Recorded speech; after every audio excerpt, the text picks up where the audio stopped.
Good Erev Shabbos, everyone. May it be a special Shabbat. Looking forward to a special Shabbat at the Bayit, in which a new baby girl will, please God, be named in the community, in which we welcome the Rabbanim of Yeshivat Ma'ale Gilboa for a Shabbaton, Shabbat of togetherness, on this also highest refugee Shabbat, thinking about refugees of all kinds, the world around, displaced internally, displaced families in Medinat Yisrael, and those innocent impacted by the war in Gaza. May all refugees find their way home. May we find our way to times of peace. The heart of the Ten Commandments feels to me like it's the fourth and fifth of the Aseret HaDibrot. The esoteric and profound theological opening and the interpersonal prohibitive last five commandments serve as the frame.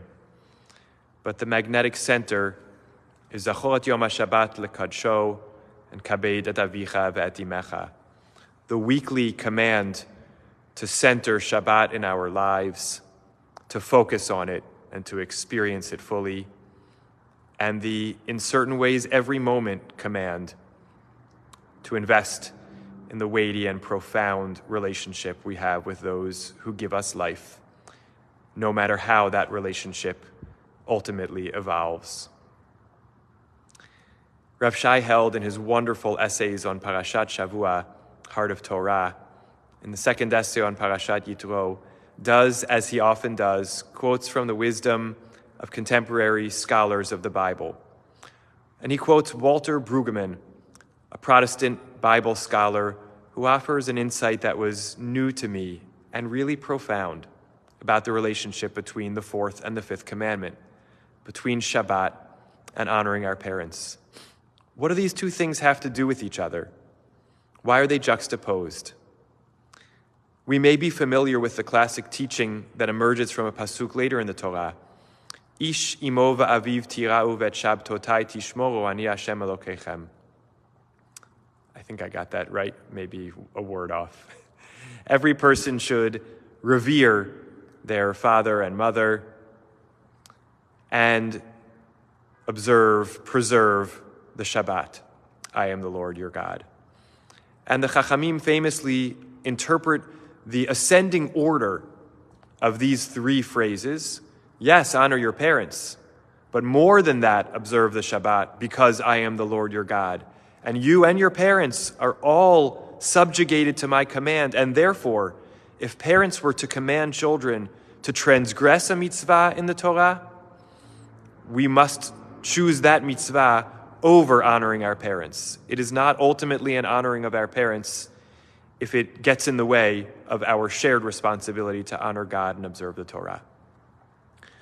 Walter Brueggemann offers a very, very different frame to the relationship between these two mitzvot, preserving, remembering, honoring the Shabbat, and honoring our parents.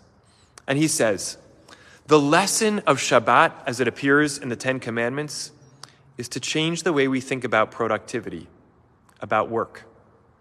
We take a day of the week and we rest, and our servants rest, and our animals rest, and our household rests.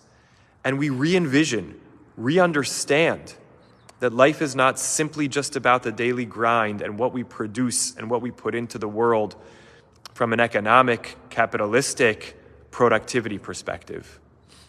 Life is about relationships. It's about the spirit. It's about being together. What we glean from being with one another is far more than what we produce. It's about what transpires between us in times of simply being and connecting. This sheds light on the mitzvah of honoring our parents because, as Rav Shai argues and many others have, while we learn a lot about this mitzvah as children, the mitzvah is not really focused around children honoring their parents when we live in their household, as important as that is. The Ten Commandments were given to grown-ups, and grown-ups' parents are often more elderly or aging. And there's a tendency then to think about their reduced value or utility when they no longer contribute to the world in the same way as working people, as productive people. So the command to honor our parents says Brueggemann, follows the command of the Shabbat, which teaches us to reframe our relationship to productivity and the world and lean into the interpersonal, experiential dimensions of human value and capital, to teach us of the infinite value of our parents at every age, the infinite responsibility to ensure their dignity and well-being as they age, when they may be able to do far less than they could before. They're no less valuable to the world. They have so much to teach us, and there's still yet so much more to glean from the time we spend with them.